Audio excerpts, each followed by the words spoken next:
So tonight, I sit down with a man who's dealt with all of it before, and with more success than many realized at the time. This man may have the answer America needs. Tonight, President Trump on the economy. When I left, it was $1.87 a gallon for gasoline. Now in California, it was just announced $7.77. On China and COVID. The mandates have been a disaster. And on the optimism we're all craving like never before. Can we turn this around and get on track? Quickly. We can. Tonight, the January 6th distraction. President Trump on overcoming America's real challenges. Mr. President, thank you for granting us this interview. I asked the audience what they wanted me to talk to you about, and overwhelming was, please just first thank him for everything that he's done. And one of them said this, but it was the reflection of all of them. Please tell the president we have not forgotten what he did for us and what he sacrificed for us. We really need to hear now, can we get out of this mess? There's the deep state, the GOP, school choice, China and Taiwan, Russia and Ukraine, the gas prices, the FBI targeting parents. I'd like to start with you on the economy and talk to me about how we can turn it around and what does permanent damage. So on the economy, is this just the natural consequence of shutting the world down for a pandemic? Or is this the policies that have been coming out? So inflation's a big word, and stagflation's even worse if you think of it. And we have lots of both. And a lot of that's caused, in my opinion, by energy. They shut our energy off. They got rid of ANWR. Can you believe that? Yeah. After many, many decades, Ronald Reagan tried to do it. He couldn't. We got it done. And Lisa Murkowski, who's a disaster senator out there, approved somebody. Her vote was the final vote, whose first order was to close up ANWR. That's the biggest drilling site, maybe bigger than Saudi Arabia, in Alaska. And so many other things. But, you know, it all begins with energy, because it just, the trucks, the cars, everything, the bakeries, the ovens, the stoves, everything, the planes, everything. It's such a big number. And when I left, it was $1.87 a gallon for gasoline. Now in California, it was just announced $7.77. And the rest is all following. And they're not, what they're doing now is because they believe that we have to be petroleum free. Which is just crazy. Insane. Yeah. We are not ready, even in 10 years. Can't we, is there a way to focus and get the entrepreneurs to work on the things for the future while still pumping petroleum? So you have both. We're reaching for the future, but we're not killing ourselves at the same time. So one thing is, the other technology does not have the power to fire up our plants. It just doesn't have the power. Right. Wind is extremely expensive. By the way, the turbines are all made in Germany, and they're all made in China, those two places. And assuming you're believing in atmospheric filth, which is what they talk about, when they make those turbines, no matter how much they saved, if they save anything, the air is very dirty, assuming you believe that. But turbines, very expensive, doesn't work, and it's very intermittent, and it doesn't have the power to do what you want to do. And by the way, kills all your birds and ruins your, I mean, these magnificent landscapes that are just being decimated by wind.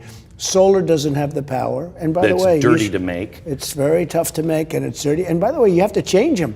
You have to change those panels at the end of 10 years. Everyone says, "Oh, great, no." As soon as you start getting your money back, which actually takes 30 years. Yeah, you don't. But in 10 years, you have to change the panels. Same thing on the wind. You take a look at those windmills. After 10 years, they're beat to hell, and we're sitting on top of liquid gold. And the world doesn't want us to use it. And certainly China doesn't want us to. We have something China doesn't have. And they don't want us to use it. But it's real power. And if you look at China, They're opening up a massive coal plant every week or more. Yeah.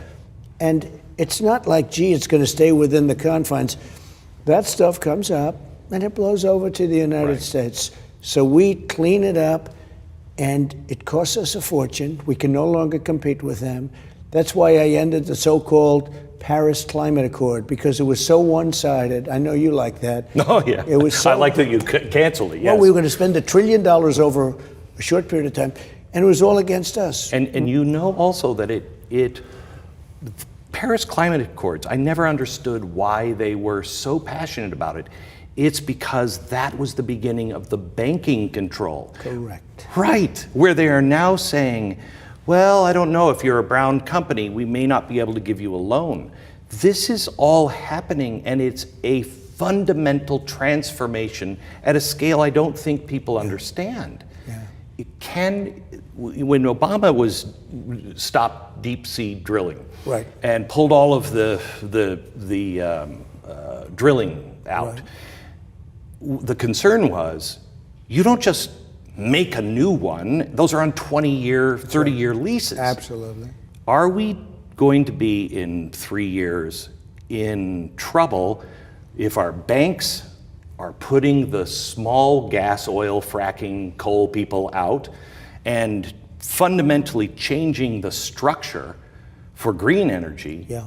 Can we recover from that quickly? No, because the green energy is not strong enough to fire up those plants and to I'm do saying all of this. I'm saying though, let's just pretend that you're going to be president in 3 years. Can we turn this around and get on track? Quickly. We can. Yeah, we can. I mean, we have to have optimism, and this is more than optimism, this is fact. We were energy independent 11 months ago, totally energy independent. And now we're going to OPEC to beg them for oil. I know. We're going to OPEC, Saudi Arabia, Russia. We're going to Russia. We're making Russia so rich. You know, when I ended the pipeline in Russia, everyone said, oh, I'm so nice to Russia. I got along great with Putin and with President Xi and with all of them, but there was never anybody tough like I was on that. And with the tariffs on China, we took in billions and billions of dollars and frankly brought a lot of businesses back home because it no longer made sense for them to do things in China. But when they did the pipeline, and look at Russia, their primary thing is oil and the cost. What we're doing is we're making them rich. When you see the kind of money that people are paying to OPEC, which includes Russia and Saudi Arabia, these people have never made this kind of money. This all happened over a short period of time. We would become energy independent quickly. Again. Energy will, again, we were for the first time ever. I have to tell you, when I first heard that, I didn't think that was going to happen in my lifetime. Yeah. We have talked about that forever. No one in the press talked about the fact that we were energy independent. I remember the first time I heard that we were energy independent. That's right. I heard it from you. Right. It's astounding. And in a month, we're back on. Well, they just turned everything off. Right. I got it going. So we were bigger than Russia, bigger than Saudi Arabia. In 1 year, we would have been bigger than both combined. Think of that. We were making a fortune, and it was great for jobs, great for everything, and it was also great for people that drive a car. Right. Because they never had it so good. And now, all of a sudden, he just stopped the supply. I mean, you look at what they did. They stopped it. They closed down rigs. They stopped the leasing of government lands. Do you think there's any way possible that these things that are happening are just miscalculations? This seems so well planned out to destroy us. It's so many things. So many. And it's all self-inflicted. Right. And then you start to say, it must be on purpose. Millions of people allowed to come into our country. Prisons being emptied from many countries. You know, it used to be 3 or 4, I'd say, but it's they had 121 countries now. Prisons where people are being dumped into our country. We have 12, I think it was 12, it came out, 12 cities that are at their peak, breaking records for homicides, all run by Democrats. Breaking points. And many of those people that are causing the crime are coming through our southern border. We had the strongest border in history. Now we have the weakest border in history. And that includes drugs. We brought drugs down 61% and it was going to get better. Wow. And now I hear it's 5-6 times more than it was at its worst. It's just coming through unimpeded. One of the first things that Joe Biden did was to stop the Keystone pipeline, and then say to Russia, you can build your pipeline. Yeah. That's something that Reagan, forever we've been saying, don't do that. Yeah. Poland begged him, Ukraine begged him, don't do that. I stopped it. You had stopped it. It was done. Correct. If you would have done that, people would have said, see there, he's in bed. He's friends with Putin, he loves Putin, it's like crazy. I watched, this is being taped in, November or December, and it would be airing in January. But I think it was this week, I watched Putin look at Joe Biden. I didn't see respect or fear from him, a fear of the United States or respect for the United States. True. You know Putin, you know how he thinks, you know how to deal with him. Is he going to move into Ukraine, do you think? Well, it's looking like that. When Biden told him about, he was talking about sanctions. When Biden says sanctions, Putin's saying, sanctions, if they're only going to sanction, then there's no sanction that's going to stop me from taking over a country. And by the way, it's a massive piece of land in an unbelievable location. Right. You know that.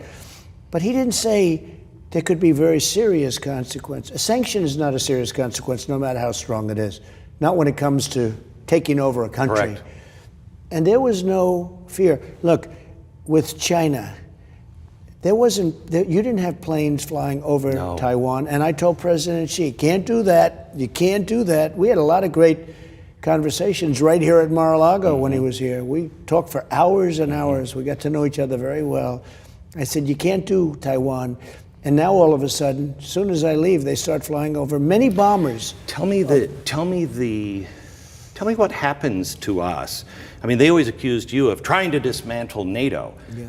NATO is falling apart and will mean nothing if we don't help Ukraine, and neither will any of our treaties if they move into Taiwan and we do nothing. What does the world look like with Russia in Ukraine and China in Taiwan? Well, if that happens, but with NATO is very interesting. I had my first meeting, 28 countries, including us, and I looked at the charts and I said, wait a minute, these people aren't paying. They're delinquent, okay? You know the word, a real estate term, they're delinquent. They're not paying. And I said at the first meeting, you're not paying. And then I had a second meeting a number of months later, I said, you have to pay. And somebody said, does that mean you won't protect us from Russia if we don't pay? I said, that's right, you have to pay. And you know what happened? $400 billion came in, $400 billion. I said, why would we protect you if we're not here to protect Europe? And by the way, you take advantage of us on trade. That was the other thing I was doing. They're almost as bad as China on trade, and nobody understands it, nobody knows it. What they've done with so many different companies. As an example, we can sell basically almost no farm product in. And I said to Angela Merkel, how many Chevrolets do you have in the middle of Berlin? She said, why none? I said, that's right. And we have millions of Mercedes-Benz and all of BMW, all of these car companies are floating it in. I said, all of that's changing. Then we got hit with COVID, then I rebuilt it again. We rebuilt it a second time.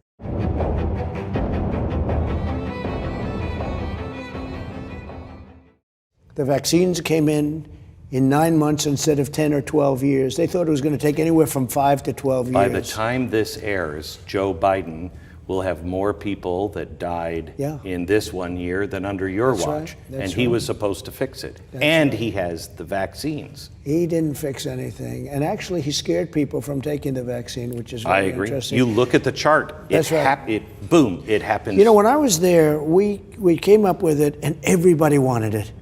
When I left, people really didn't want it. And then they do the mandates, which is terrible, shouldn't do it. Would you ever do anything like that? No, and they shouldn't have done it either. They scared everybody, and they hurt the economy very badly. You know, the mandates are one of the reasons you can't get anybody to work for you. The mandates have been a disaster. But I would like them to take the vaccine, but they have to do it if they want it. And you know what? There's plenty of people that would take it. I won't ask whether or not you've had it, but I had COVID quite badly. Okay, and they don't give credit for that. Right. If you have COVID, supposedly Especially it's serious, as good. yeah. Supposedly it's as good.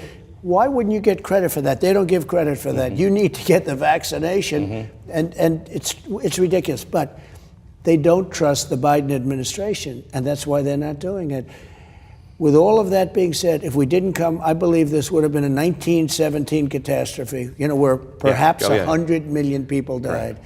But all over the world, we saved 10 million people, 20 million. We may have saved 100 million. It was spreading like wildfire. But we have to keep our freedoms also. And they didn't do that. I think when this was coming out of China, it was perfectly reasonable to shut everything down because we didn't know. They were welding people into their homes in China. We had no idea, and they weren't being open with us. And by the way, they welded them in, and they never opened them. Right. That was the end of them. Fauci, I wanted to give everybody the benefit of the doubt in those early days. I understand. We have done a ton of research. I did one of the biggest chalkboards I think I've ever done. Right. They were using federal government money to do Wuhan. Yeah, in Wuhan. I stopped it. Right. I was the one that stopped Well, it. you did, but I don't think Fauci cared about that. Fauci's now claiming he's science. Would he still be working for you today? No, not now, but he's a great promoter. He's not a great doctor, but he's a great promoter. But you have to understand, everything he wanted, I didn't do. As an example, he wanted to keep it open to China. He ultimately was wrong about that and admitted it, and admitted that I saved tens of thousands of lives. He wanted to keep it open. I saw what was happening in Italy and France and Spain, and I closed it to Europe very early. In China, it was January I closed it, and in Europe, it was shortly thereafter. We saved thousands and thousands of lives. He wanted to do that. And then his big one of them all is the masks are useless. They don't mean anything. And then all of a sudden, he wants you to wear 10 masks. Wear as many as you can. Put them all over, cover your ears, do everything. So I didn't really do much of what he said. And he wasn't a big factor for me, in a sense, because of that. I think he thinks the presidency works for him now. Well, he's totally controlling Biden. Yeah. Now I'm saying they are doing what he wants to do now. But I didn't do that. Remember, his big thing was keep it open to China. I said, wait a minute, you have people. Now, since then, we've learned so much about this disease. Right. And when they locked down a city like New York, it was so bad, and yet it was totally locked down. It was locked down, and they were in worse shape than Texas and Florida and South Dakota and so many other places. They were doing worse.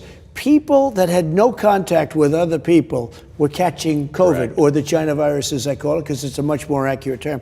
And you think of it, Len, they have no access to anything, and they were catching it. How did it happen? Who knows? But these lockdowns didn't work, and they were destroying the kids. They were destroying.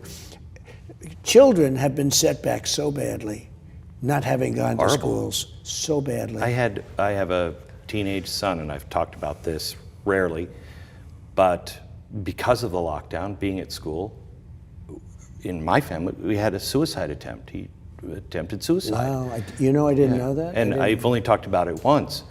The mental health of our kids is on the edge, and no one's willing to talk about that consequence. It's incredible. And by the way, children, you talk about, but people, look at the suicide rates, look at the depression, look at all of the other things. People have been destroyed with these lockdowns.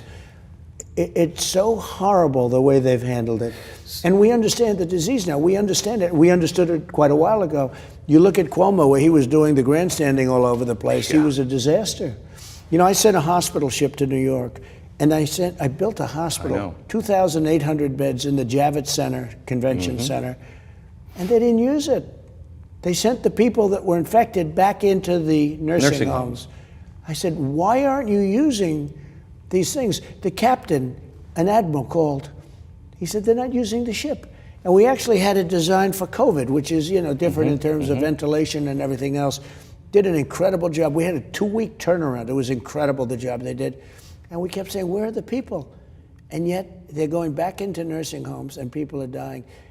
It was incredible. We did a great job. Some of these governors did a horrible job.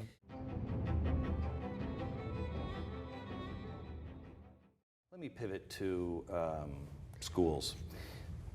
What is fascinating to me, before President Biden even walked into the Oval Office, he had just taken the oath, and his staff began executing an executive order. Yeah. One of the first one, if not the first one, was to pull the 1776 Commission report. Which I set up. Which you set up. It was completely reasonable. I've read it. It is accurate history. And if you look at that, I thought at the time, why would that be your first priority? We now know, and we have school boards running things into Marxist territory, pitting our kids against each other, and the FBI investigating parents. Is it time to get rid of the Department of Education and give the schools back to the states and to the parents? So I wanted to do that. We would have done that, or we would have done a very big forum of it. You have people in Washington, D.C. that don't even care about the kids. They're bureaucrats, they're working in Washington, and they're telling people in Iowa, and they're telling people in Idaho, and in other places, faraway places, where every place is different. They're telling them exactly what they're going to study. You don't need that. There should be a little coordination, like you have to learn English, you have to have some basic math. But what they were doing was terrible. And then what happened is it started getting into the whole cancel culture thing and all of the different things that you've been reading about, which is totally true. What they were doing, it's totally true. You know, they tried to say with the Yunkin race, which was very good, which we helped them a lot. It would have been a big, I'll tell you what, that would have been a terrible result if we didn't. But that was a good race. And people really saw what was happening with the schools. So I think it's a great thing to get the heck out of Washington. You know, some of these states do a terrific job. They can't move because of the federal government. They can't do what they want to do. And look at where we stand internationally. We spend 3 times more for education per student than any other country in the world, and we're in 38th place. It's terrible. So you give it back to the states, where the states, and some of these states will do a fantastic job. Not all of them. You have some that are badly run themselves. They're not going to do so well. But you'll have states that are doing a phenomenal job. They'll be doing a job like Norway, like Sweden. I hate to say this, like China. You know, China has great education. They do a fantastic job. They're rated number 3. And for a small fraction of the money that we spend per student, because that's the only way you can judge it. We spend 3 times more than any other country. Take the second country, we spend 3 times more. And some of these kids come out of school, they can't read or write. It's really bad. So the problem here is, and you exposed this, and even I was uncomfortable when you said the press is the enemy of the people. You were right. I knew that deep state was a thing, this bureaucracy that just doesn't answer to anybody. But I didn't realize how bad it was until you started to expose it. I just made a list. You exposed it also. I remember you, long before I got this involved, I used to get great press. Remember, before I ran for politics, I guess that's how I got elected. I was the boy wonder. I was getting great press. I mean, historically, I would get pretty good press. Long before that, you were hitting the press pretty hard. They were also hitting you pretty hard, and you realized it was unfair. Right. No, I said they're the enemy of the people. I came up with the fake news. I know. They're one of the best of all names. They're fake news. But now I realize it's not strong enough. They're really the corrupt news. They're very corrupt. As I look at the deep state, let's just pretend you're going to run again. Okay. And you're president. 2 terms, you'll have 4 years. Right. As I look at it, you have to pretty much clean house at Justice, the FBI, CIA, NSC, NIH, the State Department, Treasury, HHS, Department of Education, and the Department of Energy. Their roots are deep in those. Deep, many, many years. Can you, in 4 years, I know you're good at this, you'd had a show, you're fired. No. Can you fire and replace all of those things in 4 years? You pretty much have to. Look, when I got elected, I was only in Washington, D.C. 17 times, they say. I mean, I think it's about that right, but they did say. Of the 17, I never stayed overnight. And many of those times we're building a hotel, which is a beautiful hotel, It's a great hotel, at the old post office, right on Pennsylvania Avenue. So I was never here. I never was into the world of the Washington, D.C. All of a sudden I'm president. And I rely on people. We had great people. We had some great people, and we had some bad choices too. The answer is yes, we have to do that. And it can be absolutely done. But I realized as time went by, and I got to know, I went from knowing nobody to knowing just about everybody. I know incredible people. And we did. Look, we rebuilt the military. We did so many different things that nobody, including the vaccines, but we did so many things that nobody thought possible. You know, one, right to try, where the FDA is very slow with drugs, we got to cut in half. But still, if somebody's dying terminally ill, and we have something that's great, we now are able to give it to them because, and it's working miracles. What's happening to people, it's incredible, saving lives. But we did so many things. But now I know what's happening. I know so many people that are so great, that are longing to come in with the same attitude that you have of changing it. Now, for 30 years, whether it's Bush and some of the Republicans are, honestly, some of these rhino Republicans are worse than Mitch McConnell. They're worse. Mitch McConnell is a disaster. He's a total disaster. He gave up the debt ceiling for nothing. He just gave them the debt ceiling. He is a total disaster, Mitch. But when you take a look, the Republicans, we've had Bush, Clinton, Obama, and at that time, many, many years of people being put into place. They've been there for 30 years, 35 years. Has to be cleaned out. Has to be cleaned out.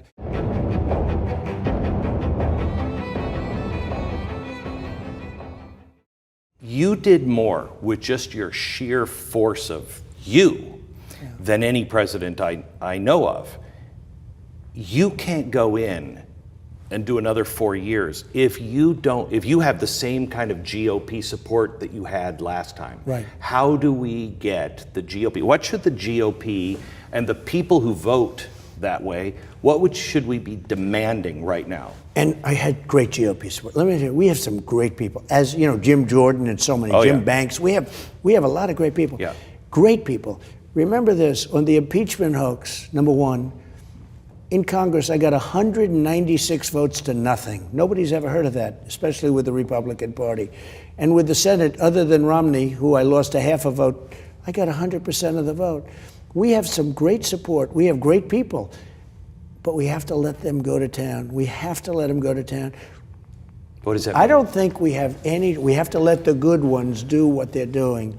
And I will say, and I've said it a lot, when I came in to this job, I had two jobs: run the country and survive. Because I was investigated viciously from the day I came down the escalator with a very popular future First Lady. But I came down the escalator in Trump Tower, and I was under investigation from that day. And I had to run the country and I had to survive. And despite the fact that I had to survive and did survive, we did more than any president, virtually any president, when you look at all of the things we could go through them so lengthy, including the rebuilding. And can you imagine? We rebuild our military and then they give $85 billion worth of that equipment to the Taliban. And they take the generals move our military out before they take our citizens out. I've always trusted our military. My son wanted to go into the military. It's been hurt very badly. I don't know if I can tell my son to go in the military. I trust the military. I do not trust the command now. I call them the television generals. But remember this, I took over 100% of the caliphate. If you look at it, ISIS, the caliphate. I'm the caliphate king. I watched. And I took know. down al-Baghdadi. You Yeah. know who al-Baghdadi was? And that was from day one. I said, the military is great. We have great generals, but not these television guys like Milley. We have great generals, and I know a lot of them. And by the way, they were so supportive of me. Do you ever see the list of the generals and admirals in support of President Trump? But we took out 100% of the ISIS caliphate. Think of that, in Syria, in Iraq, and got al-Baghdadi and Soleimani and so many others. And you know, the military is great, but the guys on television are terrible. Secretary of Defense, you take a look at what's happening over there.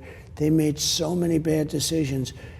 Think of this, and don't believe that China, Russia, Kim Jong-un, Iran wasn't watching. When we surrendered in Afghanistan, it was like we surrendered. To take the military out first and to leave American hostages, it's probably thousands of them, and to take hundreds of thousands of people out of Afghanistan. We had no idea who they were. There are many terrorists in that group. Only 3% of them, it now turns out, were qualified to leave. But to do that and to lose soldiers, we lost 13, but we were badly wounded, meaning no arms, no legs, 28 soldiers, and 250 people overall were killed. This should have never happened. We had an understanding, I had, with Abdul. He was the head, and he still is the head of the Taliban. In 18 months, not one American soldier was killed. And I wanted to get out more than anybody, you know that. I got it down to 2,500 soldiers. We were going to take everything out. All the equipment was starting, and I said, I don't want to leave a nail, a screw, a bolt, a tank, a plane. Everything comes out. Even the tents that we used as the hangars, everything. They said, sir, it's cheaper to leave it. I said, we're taking everything. And we were going to keep Bagram. Very important, because Bagram bombed the other 5 places. And I said, bomb them from air. Use it as practice. But we're keeping Bagram because it's right next to China, 1 hour away from where they make nuclear weapons. And to watch these people give up everything, and now China is occupying Bagram. I will tell you, Mr. President, and I've never said this to anybody, nobody knows this. You know, we went in and we rescued a lot of people in Afghanistan. That's right. The State Department was so horrible, but one of the planes that they said, they have to fill, we had to fly out before we could get any of our other people out. Some of our own soldiers. My first plane we flew out after the collapse of the airport was filled with our own soldiers. And I have to tell you, we made the deal because that was the only deal that would get the other people out. But when the United States of America leaves some of our own special forces back and needs a private charity to fly them out, it's reprehensible. Reprehensible. Not even believable. By the way, not even believable. And I'm going to tell you, there's a fly on your hair. Oh, thank you. And you know what? The last time there was a fly on somebody's hair, it didn't work out so well. I know. I just saw a fly. Did you see that? You'll see it. And I said, you know what? Get that fly off your hair. Thank you.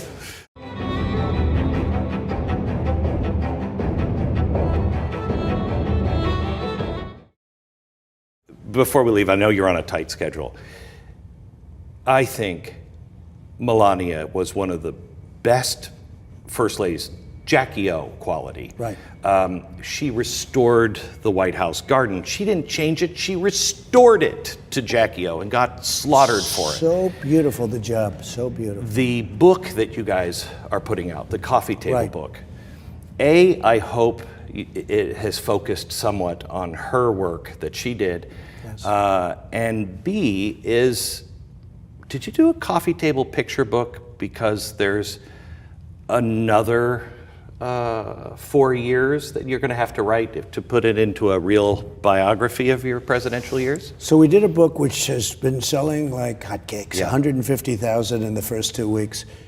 And normally a book like that won't sell to the same extent, you know, because they're waiting for the other book where I talk about a lot of stories. Yeah. But I write about certain photos. And I did it really for a different reason. It's so sad, our country right now. I don't think we've ever been lower. And despite all of the witch hunts and the phony Russia impeachments, It was a beautiful time. We had the greatest economy in history. We then had the China virus come in, and then I rebuilt the economy. I really rebuilt it twice. The second time harder than the first. But we had the greatest economy, the greatest everything. It was a glamour pit. It was a beautiful period. And now I see what's happening with energy, with inflation, with the military, with these clowns. And I said, you know what? Let's put out a book talking about how beautiful it was, because we're going to make it that way again. And it's people like you that really, you have done such an incredible job.